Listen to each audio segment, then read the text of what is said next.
تو اس موقع پہ تیسری اہم ترین چیز تھی آپ کی گوادر بندرگاہ. گوادر جو ہے دنیا کی تیسری گہری ترین بندرگاہ ہے, اور اس سے فائدہ ہم لوگ جو ہے اگر 2015 کی بات کی جائے تو 68 سال یعنی 2047 سے 68 سال تک آپ کے پاس کوئی ایسی منصوبہ بندی نہیں تھی کہ آپ جو ہے وہ کس طریقے سے اس گہری ترین بندرگاہ سے فائدہ اٹھا سکتے ہیں. اب یہ بندرگاہ اگر جغرافیائی لحاظ سے دیکھا جائے, جیسے پاکستان جو ہے تصویراتی لحاظ سے اسٹریٹجک پوائنٹ ہے, یعنی اسٹریٹجک لحاظ سے جو ہے وہ ایک انتہائی اہم ترین مقام پہ واقع ہے, اسی طریقے سے پاکستان کے اندر جو گوادر کی لوکیشن ہے وہ بڑی آئیڈیل ہے کہ آپ جو لینڈ لاک آپ کی ریاستیں ہیں, وسطی ایشیائی ریاستیں, ان کو باہر نکلنے کا کوئی طریقہ نہیں ہے. اسی طریقے سے چین کو اگر جو ہے وہ یورپ کی منڈیوں تک اپنا مال پہنچانا ہے, اپنی جو ہے وہ کموڈیٹیز پہنچانی ہے, اپنا کاروبار کرنا ہے, ایکسپورٹس بڑھانی ہے, تو اس کے پاس یہ بڑی اہم آئیڈیل لوکیشن ہے. اسی طریقے سے آپ کو ایک کمپیٹیٹو ایج بھی ہے کہ آپ کے ایک طرف عمان کا ساحل ہے, دوسری طرف آپ کے ہاں جو وہ دبئی ہے, ساتھ آپ کے چابہار ہے. اسی طریقے سے اگر آپ دنیا کی بندرگاہوں میں دیکھیں تو بہت ساری جو بندرگاہیں ہیں ان میں جیسے میں نے کہا کہ تیسری گہری ترین بندرگاہ ہے. اب اس کو ایفیشینٹ بنانا, اس کی کیپیسٹی جو ہے وہ بلڈ کرنا, اور پھر اس کو استعمال میں لاتے ہوئے اپنے لیے فوائد اٹھانا, ہمارے پاس کوئی منصوبہ بندی نہیں تھی. تو ایک جو اہم ترین ہمارا جو منصوبہ تھا وہ گوادر بندرگاہ کو نہ صرف یہ کہ آپ نے اس کو چالو کرنا تھا, بلکہ اس کی کیپیسٹی انہینس کرنی, اور تاکہ جو وہ تیسری گہری ترین اگر ہے تو اس سے بھرپور فائدہ بھی اٹھایا جا سکے, اور پھر اس کو جو ہے وہ ٹیکنالوجی سے آراستہ کرنا تھا. کیونکہ جو ہے وہ آپ کے یہاں سب سے بڑا مسئلہ اس وقت کسی بھی سیکٹر کے اندر آپ دیکھیں تو ٹیکنالوجی کا مسئلہ ہے. ٹیکنالوجی نہ صرف یہ کہ ناپید ہے ہمارے یہاں بہت سارے شعبوں کے اندر, وہاں پہ ٹیکنالوجی کو استعمال کرنا ہمارے لیے بہت بڑا مسئلہ ہے, کیونکہ اسے فائدہ اٹھانے کے لیے بھی آپ کے اندر صلاحیت ہونا چاہیے, آپ کے اندر جو ہے وہ استعداد کار ہونی چاہیے. تو اس میں جو ہے وہ ہم نے تیسرا جو اہم ترین بتا تھا وہ گوادر بندرگاہ کا کیا. اور گوادر سے ہی جڑی ایک اہم ترین چیز آپ کو یاد ہے کہ ہم نے گوادر ماسٹر سٹی پلان بنایا تاکہ گوادر کو ایک دنیا کی بہترین پورٹ سٹی بنایا جائے, کہ جیسے جو ہے وہ دبئی ہے, جیسے سنگاپور ہے, بینکاک ہے, اس طرح جو ہے وہ گوادر پورٹ سٹی بھی جو ہے وہ انہی کے آن پار لائی جائے تاکہ وہ انٹرنیشنل شہر بنے, انٹرنیشنل سٹی بنے. وہاں پہ جو ہے وہ سرمایہ کار ہے دنیا بھر سے, اور وہاں پہ گوادر کو ہم نے جو وہ ایک فری زون دیا تاکہ وہاں پہ لوگ آ کے اپنی اگر انڈسٹری لوکیٹ کرنا چاہتے ہیں, ریلوکیٹ کرنا چاہتے ہیں, یا وہاں پہ آ کے آپ جو ہے وہ ٹرائی پورٹ بنانے کے کوئی بھی اس کا فوائد آپ اٹھانا چاہتے ہیں تو فری زون ہم نے اس کا اسٹیبلش کیا, اور بہت بڑی جگہ ہے یہ. اچھا, پھر چوتھا جو اس کا اہم ترین پلر تھا وہ تھا آپ کا اس کا انڈسٹریل جو کوآپریشن کا چین اور پاکستان کے درمیان. تو انڈسٹریل کوآپریشن کیا تھا, مجھے یاد ہے کہ 2015 میں جب ہمارا معاہدہ ہو رہا تھا اور جب ہماری باہمی ڈسکشن ہوتی تھی چینی حکام کے ساتھ, تو 86 ارب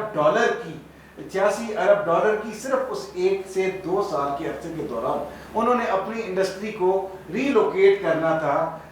چین سے باہر اپنے پڑوسی ممالک کے اندر. اب وہ کیوں, ان کے ہاں آبادی کا ایک بڑا حصہ اب جو ہے وہ 50 سال کو ٹچ کر رہا ہے, اور